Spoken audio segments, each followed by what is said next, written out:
If you worship Krishna, Jesus, Allah, or the universe, whatever word you use to describe God, are you thinking you are the true worshiper of God?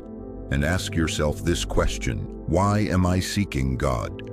Or am I looking for God to fulfill my personal desires? I believe in God because I expect my desires to be fulfilled, or I love God unconditionally regardless of whether my desires are met. Then what kind of relationship is this? Therefore, what is your perspective on God? God is a give-and-take relationship. If one of my desires is fulfilled, it's because God is great and God is everything, but anything opposite happens in life. Life isn't fair to me, and it feels like God is always against me.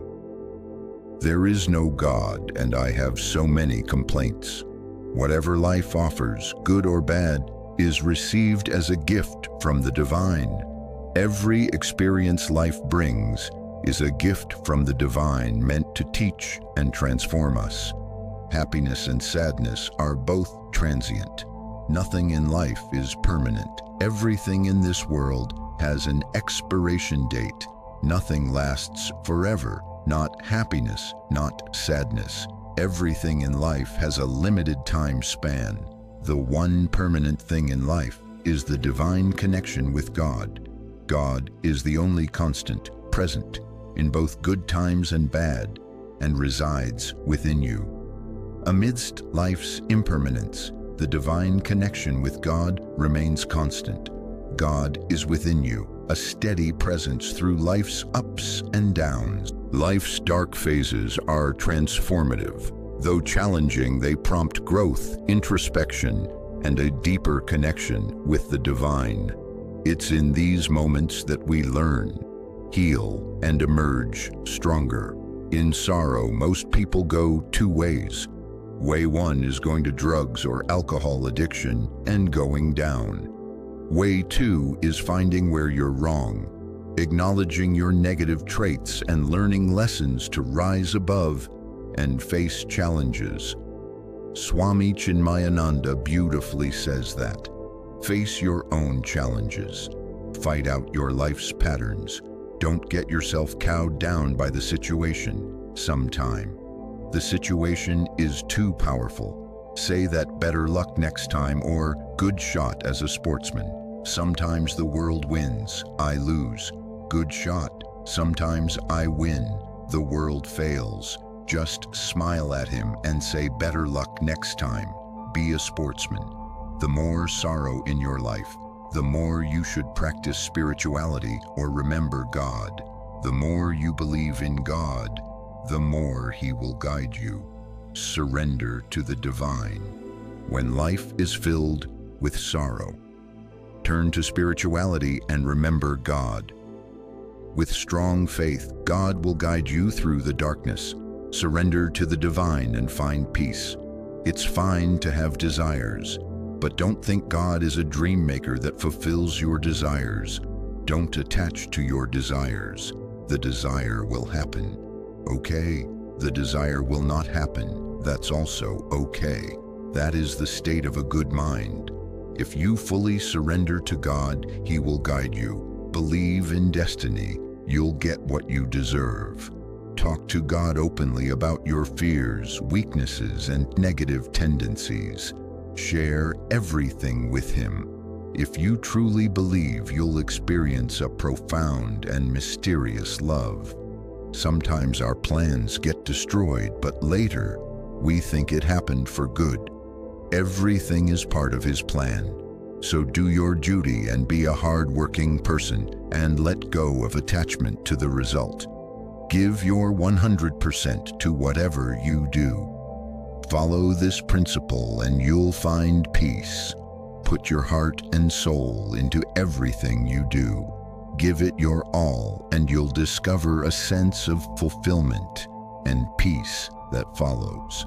When you do good things, you might think, I'm the only one doing good things. I'm a great person. You are helping somebody and you start thinking, I'm a great man. You donate a lot of cash and so on. When doing good deeds, it's easy to fall into the mindset of, I'm the one who's truly making a difference. I'm a great person. Any good thing you do. Start thinking, I'm not the doer. My great Lord is the doer. I'm just an instrument of God. First, you think this kind of thing is unbelievable. Why am I avoiding the little pleasures of my pride? Why am I giving up the small pleasures that feed my pride? What the problem is when I'm saying this is to avoid ego pleasures, is every time you are enjoying these little pleasures, your mind is surrounded by the little pleasures.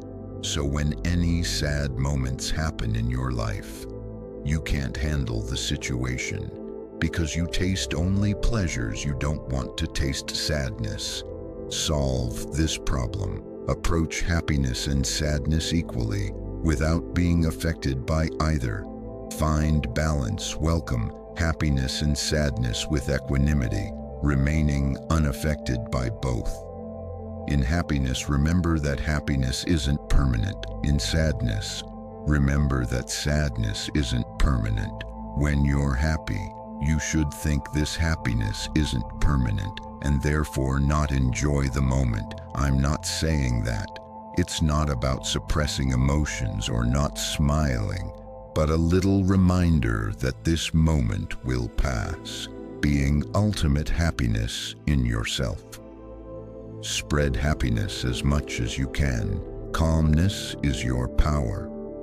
Your duty is to help others. Spread happiness and be calm. Whatever you do, do it in a dharmic way or righteous way.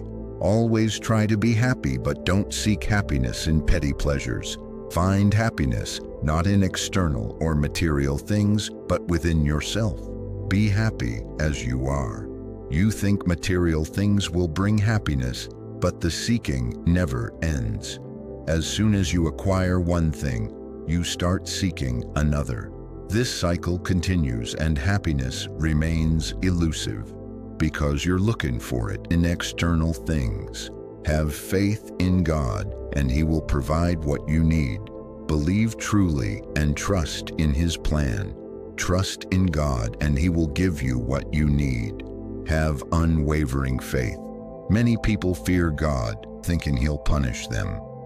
But that's not who God is. Understand that God is loving and kind. Most people fear God, but that's a misunderstanding. God is all love and compassion. First, let's understand what God is. What are God's qualities and attributes? Examine your own consciousness and understand God's consciousness. Understand the difference and connection between the two. Reflect on your consciousness and compare it with God's consciousness. What insights do you gain? What's filling my consciousness? Is it hate and jealousy, or is it love? Love for people, animals, trees, mountains, sky, nature. Love for everything. My consciousness overflows with love for people, creatures, trees above, mountains tall and sky so wide, nature's beauty, my heart's inside. No room for hate, no space for fear, only love, pure and crystal clear. For every leaf, for every breeze, my heart beats with love's gentle ease. In harmony with all I see, love fills my soul, sets me free. A life of love, a life so true, connected to all, that's what I pursue. Filter out your present consciousness by removing and cleansing it of fear, anger, jealousy, greed, hatred, envy, bitterness, and resentment. This is not a one-day program.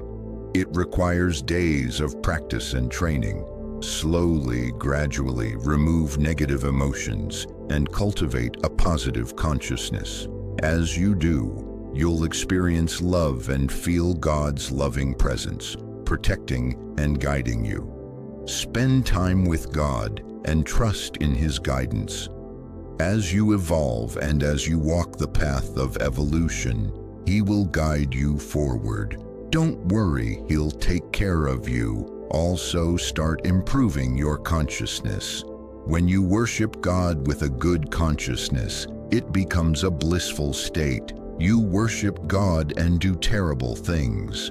Then, what's the meaning of this? Love is the most important thing in life, but we forget to love ourselves and others. Have you ever thought that our life is very short? Then why do you live hating and blaming others? Live with love and peace in the short time you have.